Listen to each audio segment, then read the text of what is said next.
आइए आज एक नया टॉपिक जो है फ्रेजल वर्ब, इसका हम लोग अध्ययन करते हैं। और क्योंकि इडियम्स एंड फ्रेजेस जो है ये भी आपके कोर्स में है और आता ही है। इडियम्स आएगा या तो फ्रेजल वर्ब, एक आग दे देगा। तो इडियम्स की हम टॉप 100 वीडियो जो है बना चुके हैं। 100 वीडियोज हैं, आप चैनल पे सर्च करेंगे इडियम्स एंड फ्रेजेस के नाम से। 10 वीडियो है, 10 वर्ड कवर कराए हैं, शब्द, उसका अर्थ और वाक्य बहुत एकदम अच्छे से जो है उसको ट्रिक के साथ याद कराए हैं। आप उसको जरूर देख लीजिएगा। और आज देखिए फ्रेजल वर्ब भी बताने जा रहे हैं आपको। फ्रेजल वर्ब जो है याद करने में बच्चों को बड़ी समस्या होती है, तो कुछ बच्चों की डिमांड थी कि सर फ्रेजल वर्ब जो है याद नहीं होता है और इसको आप ज़रूर वीडियो बना दीजिए। तो चलिए देखते हैं, आज फ्रेजल वर्ब आप लोग को पढ़ा दे रहे हैं और इसकी वीडियो भी बन जा रही है। डेली आप इसको जो है पूरी फ्रेजल वर्ब जितना दिया गया एक्सीलेंट में, इसको पहले हम कवर कराएंगे। उसके बाद आपको प्रीवियस ईयर पेपर का जो पूछे गए हैं उनको भी इसी से इसके अलावा जो बची रहेंगी उसमें कवर हो जाएंगे। चलिए देखते हैं। जब वर्ब के बाद विभिन्न प्रीपोजिशन या एडवर्ब, पहले फ्रेजल वर्ब होता क्या उसको जान लीजिए। जब वर्ब के बाद विभिन्न प्रीपोजिशन या एडवर्बियल पार्टिकल्स, मतलब विभिन्न प्रीपोजिशन, अनेक प्रकार के जो प्रीपोजिशन होते हैं। एडवर्बियल पार्टिकल्स माने जो एडवर्ब के फ्रेज होते हैं, पार्टिकल्स माने कड़ होता है, उसका अंश जो होता है। एडवर्ब जो होता है या एडवर्ब लगा दिए जाते हैं तब उनका अर्थ बदल जाता है। इतना जान लीजिए सार अपने भाषा में कि प्रीपोजिशन या एडवर्ब, जब वर्ब के बाद प्रीपोजिशन लगा दिया जाता है या एडवर्ब लगा दिया जाता है। लगाया प्रीपोजिशन ही जाता, लेकिन कुछ प्रीपोजिशन ऐसे होते हैं जो एडवर्ब का भी काम करते हैं। जैसे इन माने अंदर होता तो एडवर्ब होता है, स्थान बताता है। अब इन माने में होता तो प्रीपोजिशन होता है। इस तरह से एडवर्ब भी जो है अप माने ऊपर होता है तो स्थान बताता है। अप द रोड माने सड़क पर, वो क्या नाउन से पहले लगा तो प्रीपोजिशन हो जाता है। तो इस तरह से इसलिए कह दिया गया प्रीपोजिशन या एडवर्ब जो वर्ब के बाद जुड़ते हैं तो उनका अर्थ बदल जाता है। जिस वर्ब के साथ प्रीपोजिशन या एडवर्ब जुड़ते हैं तो जब उनका अर्थ क्या होता है, बदल जाता है, तो उसे हम फ्रेजल वर्ब कहते हैं। तो ऐसे वर्ब को फ्रेजल वर्ब कहते हैं। ठीक, यानी कि शॉर्टकट में आप जान लीजिए, जब किसी वर्ब के साथ प्रीपोजिशन या एडवर्ब लगा देने से उसका अर्थ बदल जाए तो उसे हम फ्रेजल वर्ब कहते हैं। फ्रेजल वर्ब भी मुख्य क्रिया का ही रूप है, मुख्य क्रिया ही रहती है, केवल उसमें प्रीपोजिशन या एडवर्ब जुड़ जाता है। इस बात को पहले समझिए। फ्रेजल वर्ब है क्या, बना किससे है, वर्ब से ही है, इसलिए इसका अर्थ जब अभी निकालेंगे तो वर्ब से ही रिलेटेड रहेगा, लेकिन प्रीपोजिशन या एडवर्ब का अर्थ उसमें लिंक करके समझना है। इडियम्टिक ऑफ वर्ब में फ्रेजल वर्ब का बड़ा महत्व है। इडियम्टिक मतलब मुहावरेदार प्रयोग, जो वर्ब का मुहावरेदार प्रयोग किया जाता है उसमें फ्रेजल वर्ब का बड़ा महत्व है। निम्नलिखित फ्रेजल वर्ब के प्रयोग को ध्यानपूर्वक पढ़ें। तो दिया गया जो एक्सीलेंट बुक में आपके, इसको ध्यानपूर्वक पढ़ लीजिए। कुछ बच्चे कह रहे थे सर जो है फ्रेजल वर्ब तो नहीं पूछा जाता, लेकिन फ्रेजल वर्ब भी पूछा जाता है, आपके सिलेबस में भी है। तो इसलिए आप इसको जरूर याद करिए कि इडियम्स नहीं आएगा तो उसके स्थान पर फ्रेजल वर्ब दे देगा। एक इडियम्स दे देगा, एक फ्रेजल वर्ब भी दे सकता है, ऐसा भी दे सकता है। तो आप इसको जरूर याद करिए। और यही नहीं, आपको जो है किताब में अर्थ निकालने में भी अगर फ्रेजल वर्ब का प्रयोग कभी या राइटर जो है लिखा है, नहीं समझेंगे तो आप अर्थ का अनर्थ निकालेंगे तो आप समझ नहीं पाओगे। और यही नहीं, आपको जो है अनसीन पैसेज जब हल करोगे तो उसमें फ्रेजल वर्ब का प्रयोग अक्सर किया रहता है और उसका मीनिंग भी पूछ सकता है फ्रेजल वर्ब का क्या है। तो आपको डायरेक्टली यहाँ न पूछ के आपको अनसीन पैसेज के माध्यम से पूछ ले, तो इसलिए इसका बहुत ज़रूरी है आपको प्रयोग करना। और यही नहीं, आपको सिंटैक्स में भी फ्रेजल वर्ब काम आ सकता है, क्योंकि जैसे अब यहाँ एक्ट साथ अपान या आन एक्ट फार जो भी है, अब बीच में छोड़ देगा वही प्रीपोजिशन, अर्थ के अनुसार आपको सेट करना पड़ेगा। तो अगर आप नहीं जानते हैं, सेट नहीं कर पाएंगे। प्रीपोजिशन की गलती में फ्रेजल वर्ब भी आ जाता है, वर्ब दे दिया प्रीपोजिशन नहीं दिया रहेगा, तो आपको अर्थ के अनुसार वही प्रीपोजिशन भरना पड़ेगा। तो इस तरह से ये कई जगह पूछा जा सकता है। क्लियर? तो चलिए देख ही लेते हैं फ्रेजल वर्ब याद करने का अच्छा तरीका, किस तरीके से आपको याद होगा। देखिए, इसके एक्ट अपान है, पहला शब्द क्या है, एक्ट अपान। तो इसके दो तरीके होते हैं कि जैसे एक होता है कि आप बार बार उसको वाक्य में प्रयोग करिए तो आपको याद हो जाएगा शब्द एक्ट अपान माने, ठीक है, के अनुसार कार्य करना। तो ज़्यादा से ज़्यादा आपको वाक्य में यूज़ करना है इसका। लेकिन और भी बेटर मतलब कि एक तरीका है, बता दे रहा हूँ आपको कैसे याद किया, थोड़ा ट्रिक के माध्यम से भी हम बता रहे हैं आपको। अगर नहीं याद है तो आप ट्रिक का सहारा लीजिए, आराम से याद हो जाएगा।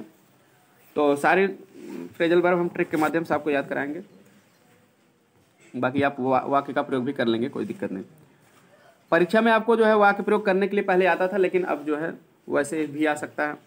आपको मीनिंग पूछ लेगा, एक्ट अपान का मीनिंग क्या, 4 ऑप्शन दे रहा है, एक में रहेगा डू अकॉर्डिंग टू, तो आपको वही टिक करना है।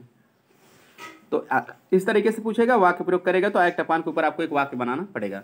तो चाहे जैसे पूछे, लेकिन आप वाक्य को जरूर पढ़िए, क्योंकि बिना वाक्य पढ़े आप उसका जो है उसको भूलने का चांस रहता है। तो इसलिए वाक्य पढ़ेंगे, अच्छे से उसका प्रयोग जानेंगे, सिंटैक्स में आएगा तब भी भर लेंगे, कहीं एंशिएंट पैसेज से उसका मीनिंग पूछेंगे तब भी अर्थ निकालेंगे। इसलिए वाक्य में उसको एक बार जरूर पढ़ना चाहिए, और अपने हिसाब से आप दूसरा वाक्य भी बना सकते हो, अपने माइंड में सेट कर सकते हो। तो इडियम्स एंड फ्रेजेस के बाद जो ये फ्रेजल वर्ब है उसको देखते हैं। पहला शब्द है एक्ट अपान। एक्ट अपान माने होता है कार्य करना, के अनुसार कार्य करना, किसी के अनुसार कार्य करना। तो देखिए पहला शब्द जो है एक्ट अपान, तो इसमें याद कैसे होगा? के अनुसार कार्य करना याद हो गया तो अच्छी बात है, नहीं तो उसका ट्रिक हम बता दे रहे हैं। पहले आप शब्द का मतलब अर्थ जान लिया करिए, उसके बाद प्रीपोजिशन का अर्थ जान लीजिए, कैसे उसका कनेक्शन है के अनुसार कार्य करना, उसको समझ लीजिए अपने भाषा में, आराम से याद हो जाएगा 100%, हमेशा के लिए याद। एक्ट अपान, एक्ट माने कार्य करना, अपान माने क्या होता है? ऊपर। अपान माने ऊपर। तो अब जैसे कोई आदमी आपसे ऊपर है पद में, पोजीशन में, ठीक है, तो आप उसके कहने के अनुसार काम कर रहे हो तो एक्ट अपान कर रहे हो। क्लियर हो गया? क्यों इसका के अनुसार कार्य करना होगा? डू अकॉर्डिंग टू, मतलब जैसे we should act upon the advice of our elders. और समझने के लिए वाक्य पढ़िए, वी शुड एक्ट अपान, हमें कार्य करना चाहिए, एडवाइस माने सलाह, सलाह के अनुसार, ऑफ आवर एल्डर्स, एल्डर्स माने तो बड़े लोग, हमें अपने बड़े लोगों की सलाह के अनुसार कार्य करना चाहिए। कन्फर्म हो गया ना? आपके बड़े भाई हैं, माता हैं, पिता हैं, चाचा हैं, टीचर हैं, जो भी है उनके अनुसार अगर आप कुछ कर रहे हो तो अपान माने ऊपर है, आपसे पद या पोजीशन में ऊपर है ना, तो उनके अनुसार आप कार्य कर रहे हैं, कहने मतलब एक्ट अपान माने होता है के अनुसार कार्य करना। क्लियर हो गया? चलिए दूसरा देखते हैं। एक्ट ऑन माने क्या होता है? एक्ट ऑन माने होता है प्रभाव डालना, अफेक्ट। अब याद कैसे होगा? एक्ट माने कार्य करना, ऑन माने पर, किसी पर कार्य करना मतलब क्या? प्रभाव डालना। जैसे फॉर याद कैसे होगा? ऑन माने पर, एक्ट माने कार्य करना। ट्रिक जानिए, जैसे कोई दवा है, दवा रोगी को खिलाया गया तो उसके दिमाग पर दवा क्या करेगी? कार्य करेगी ना, तो दिमाग पर काम करेगी तो उसके दिमाग पर क्या करेगी? प्रभाव डालेगी। क्लियर? इस तरह से आप इसको याद करेंगे। जैसे हम आपको पढ़ा रहे हैं तो आपके जो बातें बता रहे हैं, ठीक है, तो आपके दिमाग पर वो बातें कार्य करती है ना, जा रहे हैं, प्रभाव डाल रहे हैं दिमाग पर, तो आप क्योंकि माइंड पर आपके कार्य कर रही है ना भाई, ज्ञान का ट्रांसफॉर्मेशन हो रहा है, आदान प्रदान हो रहा है, इंटरचेंजिंग। अब देखिए एक्ट ऑन, तो यहाँ मतलब कि रोगी के दिमाग पर जो है दवा कार्य करेगी तो प्रभाव डालेगी, उस हिसाब से आपको समझ लेना है इसको। देखिए वो क्योंकि वाक्य इस हिसाब से भी दिएगा।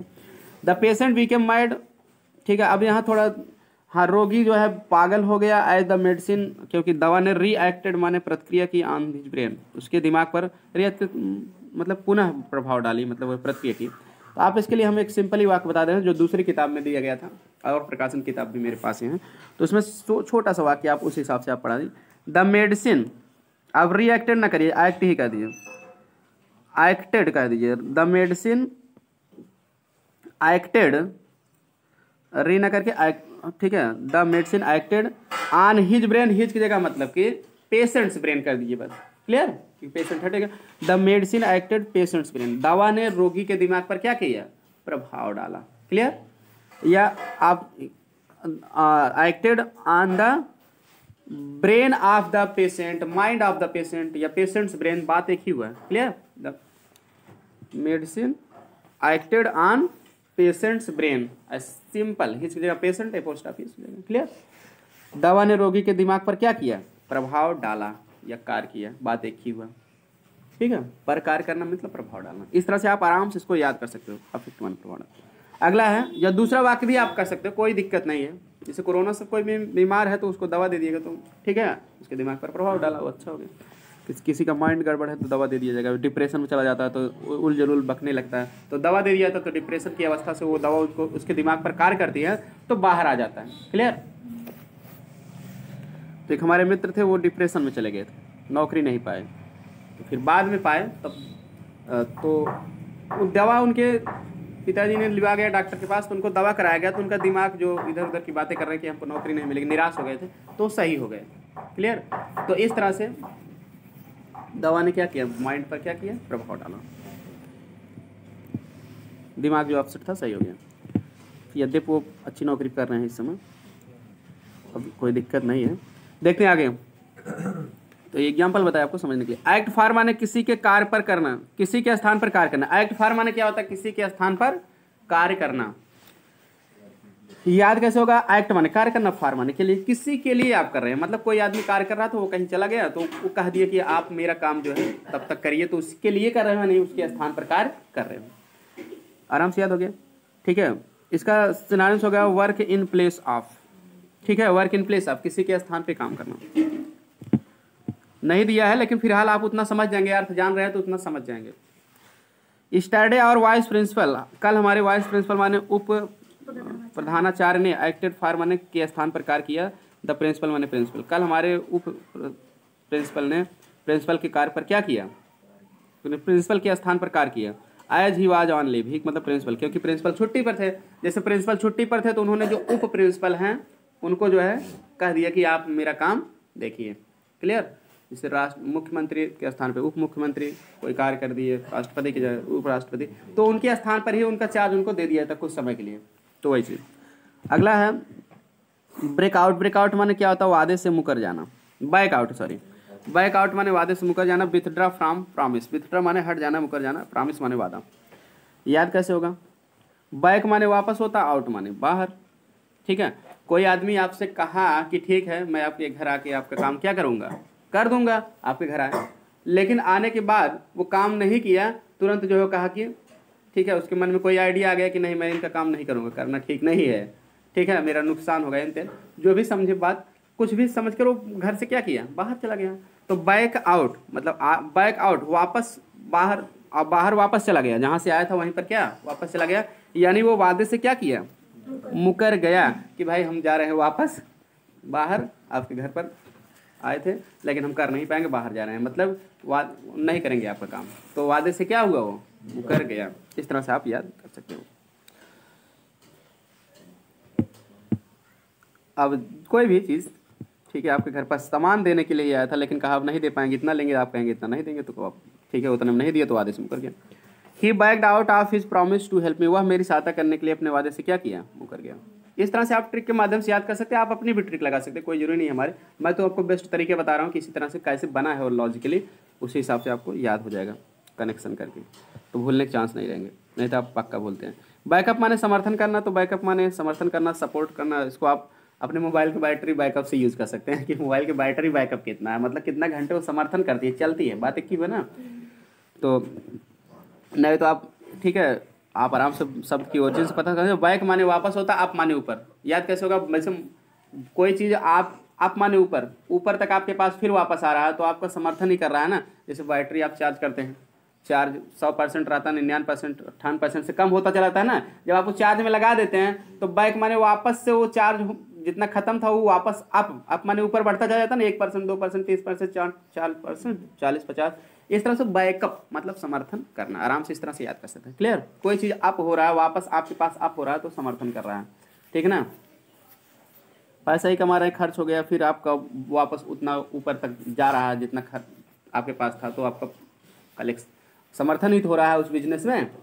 वही चीज़ कहीं से भी आप इसको कनेक्शन कर सकते हैं। India backed in Bangladesh in backup, Bharat ने बांग्लादेश का समर्थन किया इन हर स्ट्रगल अगेंस्ट पाकिस्तान।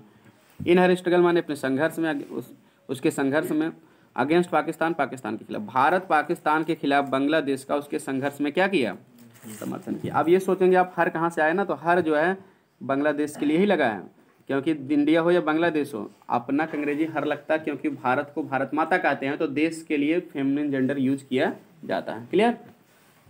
मातृभूमि है ना, माता है ना, तो इसीलिए उसके लिए हर लगता है। बियर आउट माने होता है पुष्टि करना, समर्थन करना, ठीक है। बियर माने वैसे सहन करना, आउट माने बाहर, ठीक है ना। अब जैसे क्या है कि पुष्टि करना, समर्थन करना, तो आराम से जैसे evidence does not bear out the charge, इसकी आप एक बढ़िया ट्रिक बना देंगे आप बियर से, इसको याद कर सकते हैं। बियर मतलब जो शराब होती है ना, तो याद करने के लिए ट्रिक कोई भी लगा सकते हो, तो उससे भी आप बड़ा आराम से याद कर सकते हो, नहीं तो आप शब्द से भी याद कर सकते हो। तो बियर आउट पुष्टि करना, कन्फर्म करना। अगर कोई बियर पी के अगर बाहर आएगा, उल जलूल बोलेगा, तो आप वो पुष्टि कर देगा अपना कि हाँ हम पिए हैं। इस तरह से आप आराम से क्या करोगे, कन्फर्म कर देंगे कि हाँ हम पियक्कड़ हैं, क्योंकि बियर पी के आउट आया, बाहर आया, फिर कहा कि उल जलूल बकने लगा, बहुत लोग बोलने लगते, ज़्यादा नशा चढ़ जाती, तो इस तरह से समर्थन कर देता, कन्फर्म कर देता कि हाँ हम पीते हैं। क्लियर? इस तरह से भी आप आराम से ईजिली याद कर सकते हैं। क्लियर? क्योंकि फ्रेजल वर्ब आपको दिया रहेगा, मीनिंग बताना। अब आगे देखते हैं। अब नहीं तो बियर माने सहन करना भी होता है, उस हिसाब से भी आप याद करते हैं। बियर किसी को सहन करके आप बाहर कर दिए, मतलब जो भी कहा उस बात को सहन करके उसको बाहर कर दिए, ठीक है भाई आप जाइए, मैं कुछ नहीं कहूँगा, तब भी आप कंफर्म कर दिए कि आप एक अच्छे इंसान हैं। ठीक है, कैसे भी आप इसको याद कर सकते हो। The evidence does not bear out the change against him, साक्ष्य जो है उसके खिलाफ कोई भी आरोप की पुष्टि नहीं की। आप चाहे जिस तरीके से याद कर सकते हैं। बियर अवे माने होता है जीतना, तो इसको याद करने का ट्रिक मैं सबसे सरल बता रहा हूँ। बियर माने शराब, बियर से हम ट्रिक कर दिए, सबका बियर वाला कनेक्ट कर दे रहे हैं, आप बियर से ही याद कर लेंगे आराम से, बाकी आप चाहे जैसे याद कर सकते। बियर माने वैसे सहन करना भी होता है, दोनों से बता दे रहे हैं जिससे आपको अच्छा लगे भाई। सहन करके किसी को दूर कर दोगे, अभी मैंने दूर, कोई भी आदमी आपके पास आया, आपको मार रहा है, आपको तुम प्रहार को सहन कर लिए, उसको दूर कर दिया अपने आप से, तो जान लीजिए जीत गए ना। आप उसको सहन करके दूर कर दिए तो जीत गए, इस तरह से भी। और बियर वाले शराब वाले ट्रिक क्या है, देखिए बियर से जब तक अवे माने दूर, बियर से दूर रहोगे तभी एग्जाम को जीतोगे। क्लियर, विन माने जीतना। जैसे आप तैयारी करने गए, एसएससी की तैयारी, कोई भी तैयारी करने गए, आईएएस की तैयारी, अगर आप वहाँ जाओगे तैयारी करना तो शराब पी के आराम से सोओगे, तैयारी नहीं करोगे तो परीक्षा रूपी युद्ध को नहीं जीत पाओगे ना। तो अगर परीक्षा रूपी युद्ध को जीतना है तो बियर से अवे रहना पड़ेगा। क्लियर, शराब से दूर रहो तभी परीक्षा को जीतोगे। इस तरह से भी ट्रिक बना सकते हो। The our minister bore away several prizes in the function, हमारे मनीटर है, सॉरी मनीटर माने नायक, कक्षा का नायक, हीरो। हमारे कक्षा का नायक जो है, मनीटर जो है, फंक्शन में कई पुरस्कारों को क्या किया, जीता। चलिए आगे। अब देखिए बियर डाउन माने होता है तो परीक्षा में कई पुरस्कार को, क्योंकि बियर से अवे था वो, जीत गया। क्लियर, अच्छे से पढ़ा लिखा, जीत, नंबर बढ़िया पाया तो जीत गया, पुरस्कार भी जीत गया, परीक्षा को जीता तो पुरस्कार भी जीता ना बढ़िया नंबरों से, मॉनिटर को इसलिए दिया गया पुरस्कार। बियर डाउन माने होता है कुचलना, तो याद क्या होगी, बियर माने, ठीक है। सहन करने वाले हिसाब से भी बता दे रहे हैं, दोनों से बता दें। बियर सहन करके किसी को डाउन कर दिए, कोई भी आदमी आपको मार रहा है तो उसके प्रहार को सहन करके उसको ही आप डाउन कर दिए, नीचे कर दिए, यानी आप उसको क्या कर दिए, कुचल दिए ना। क्लियर, आपको नहीं होता कुचल पाए, आप उसको डाउन कर दिए, नीचे कर दिए, बियर उसके प्रहार को सहन करके आप उसको डाउन कर दिए, तो इससे कुश्ती होती है, तो आप उसको कुचल दिए। दूसरा तरीका, बियर पी के आ रहे हो, अब दिखाई नहीं पड़ रहा है, जो भी नीचे है, चींटी है, क्या है, उसको क्या कर दिया, आप कुचलते हैं, चले आए। बात समझ गए ना, बियर पी के पैरों के नीचे चींटी को भी क्या कह दिया, कुचल दिया, क्योंकि देख के नहीं चला, नशे में था। क्लियर, इस तरह से भी याद हो सकता है। और डाउन का डान भी कैसे, बियर पर के डान ने क्या किया, दूसरे को कुचल दिया। समझिए नहीं, डाउन का डान से भी याद कैसे, बियर पी के डान ने क्या किया, लोग दूसरे को मारने से पहले बियर पी लेते हैं, उनकी अपनी अपनी स्टाइल होती है। तो डान ने बियर पी के क्या किया, उसको क्या कर दिया, बियर डाउन कर दिया, कुचल दिया। क्लियर हो गया। इस तरह से ये सारे ट्रिक हैं, आपको जो भी अच्छा लगे उस ट्रिक से आप क्या कर सकते हो, याद कर सकते हो। चलिए अगला देखते हैं। बियर अवे हो गया, बियर डाउन हो गया, बियर के साथ एक और है बियर अपान, बियर से रिलेटेड और भी है, दो अभी देख लेते हैं। बियर अपान माने क्या होता है, संबंधित होना, बियर माने शराब, अपान माने, ठीक है, अपान माने ऊपर होता है, जो अपने बॉटल को ऊपर लेके बियर पी रहा है तो बियर से संबंधित है, तभी तो पी रहा है ना। अपान माने ऊपर, बियर को क्या करते हैं, बियर को बॉटल लेकर जो है ऊपर जो है अपने मुंह में लगा के पी रहा है, तो यानी बियर से वो क्या है, संबंधित है। अपान का अपन कर सकते हैं, तो बियर पिए हैं तो अपन बियर से क्या है, संबंधित है। क्लियर, अपन बियर से संबंधित है, जैसे बोलते हैं जो लोग पीते हैं, कहते हैं अपन भी पिएगा, अपन बियर से संबंधित है, आपको भी पीना हो तो बताओ। क्लियर, तो अपन ऊपर करके पी रहा है तो कहता कि अपन बियर से संबंधित है, इसीलिए तो पी रहा है। क्लियर हो गया, याद हो गया। इस तरह से आप आराम से इसको इजीली याद कर सकते हो और एकदम इंजॉय के साथ याद कर सकते हो, नहीं तो आप पक्का बोलोगे। देखते हैं आगे। टू बी कनेक्टेड विथ माने से संबंधित होना। अब देखिए आगे है कि this agreement does not bear upon the subject under discussion, ठीक है। यह समझौता जो है, डिस्कशन माने वाद विवाद या बहस, बहस से संबंधित नहीं है, बहस से संबंधित नहीं है। क्लियर। अब देखिए इस तरह से आराम से इसको बियर के हिसाब से याद कर सकते हैं। अब सहन करने के हिसाब से भी आप याद कर सकते हो, सहन करके अपान माने ऊपर होता है किसी के, ठीक है, कोई आपसे ऊपर है, आप उसकी बात को सहन कर रहे हैं तो आप उससे संबंधित है, तभी सहन कर रहे हैं, अनायास सहन करेंगे भाई, उससे संबंधित हैं। आपके बड़ा भाई आपसे कुछ कह रहा है, ऊपर है आपसे, आप उसकी बात को सहन कर रहे हैं कि आप उससे संबंधित उसके भाई हैं, ठीक है। टीचर की बात को सहन कर रहे हैं, उसकी से भी संबंधित। इस तरह से सहन करने वाले से भी हम बता दी, बियर से भी आपको बता दिए, easily drink funny trick beer से आपको बता दिए। क्लियर? तो संबंधित होना बियर विथ बियर सॉरी हाँ ठीक है, बियर अपान माने संबंधित होना हो गया। तो the agreement does not bear upon the subject under discussion, बातचीत के तहत जो है जो मामला है उससे संबंधित यह समझौता नहीं है। किसका मीनिंग? बियर विथ माने सहन करना, देखिए आगे दिया गया। तो बियर अपान माने संबंधित, बियर विथ माने सहन करना, इसकी अंग्रेजी आप टॉलरेट कर दिए, TOLERATE। टॉलरेट माने सहन करना, ठीक है। बियर माने तो सहन करना होते हैं, इसका सिनोनिम्स अगर परीक्षा में आएगा तो टॉलरेट आएगा, TOLERATE। तो टॉलरेट माने भी सहन करना, TOLERATE। अब देखिए बियर विथ माने सहन करना, अब देखिए इसको याद कैसे होगा। बियर माने मतलब सहन करना हो भी करता है, तो सबसे सरल स्टाइल है। बियर माने सहन करना होता है, विथ माने साथ, किसी के साथ रहोगे तो मतलब आपका साथी है तो उसकी बात को तो सहन करना ही पड़ेगा। चलिए फनी स्टाइल आते हैं बियर वाले में। अब बियर अगर किसी के साथ पियोगे तो उसकी बात को तो भाई सहन करना पड़ेगा ना। जैसे कोई आदमी आपको बियर पिलाया, जो पीने वाले हैं उसको अगर वो आदमी पिलाया है तो अगर दो बात बोल भी देगा तब भी वो उसकी बात को क्या करेगा? सहन करेगा। कोई बात नहीं यार, अगर नहीं सहन करेंगे कल से हमको पिलाएगा ही नहीं। क्लियर? तो बियर जिसके साथ पियोगे तो उसकी बात को सहन करना पड़ेगा। क्लियर हो गया? इस तरह से आप इसको आराम से याद कर सकते हो। योर टंग इज लूज, देखिए उदाहरण देखते हैं। तुम्हारी टंग माने भाषा, जबान होता है। तुम्हारी लूज माने ढीला होता भाषा, मतलब तुम्हारी जीभ ढीली है, मतलब तुम्हारी भाषा गलत है। टंग माने भाषा, जैसे मदर टंग माने मातृभाषा, लूज माने यहाँ गलत होता है। ढीला, भाषा ढीला होना मतलब गलत होना। क्लियर? तुम्हारी भाषा गलत है, जैसे बहुत लोग गलत भाषा बोल देते ना, लूज मतलब ढीला करते, जबान फिसल गई, मतलब इस तरह से गलत बोल देना। तो तुम्हारी भाषा गलत है। So none can bear with your language, इसीलिए तुम्हारी भाषा को कोई सहन नहीं कर सकता है। तो ये था आपको 10 फ्रेजल वर्ब। आज की वीडियो में इतना ही। आगे जो है आपको कम से कम 10 फ्रेजल वर्ब या इससे ज़्यादा भी आपको अगले वीडियो में मिल सकती है। तो इसलिए इस तरह से बहुत इजीली जो है आराम से आप याद करने के लिए। तो आज की वीडियो में इतना ही। अगले वीडियो में आपको जो है ऐसे ही जो है और आगे बताया जाएगा। चैनल को सब्सक्राइब करके रखें, घंटी दबा के रखें, ताकि समय से आपको नोटिफिकेशन मिल जाए। ज़्यादा से ज़्यादा दोस्तों में अपने ग्रुप में शेयर करें, ताकि सभी विद्यार्थी पढ़ने का एक इंटरेस्टिंग तरीका, ये फ्रेजल वर्ब जो याद नहीं होती है उसको आसानी से याद कर सकें इंटरेस्टिंग तरीके से, और अच्छे नंबर पा सकें। मिलते हैं नेक्स्ट वीडियो में।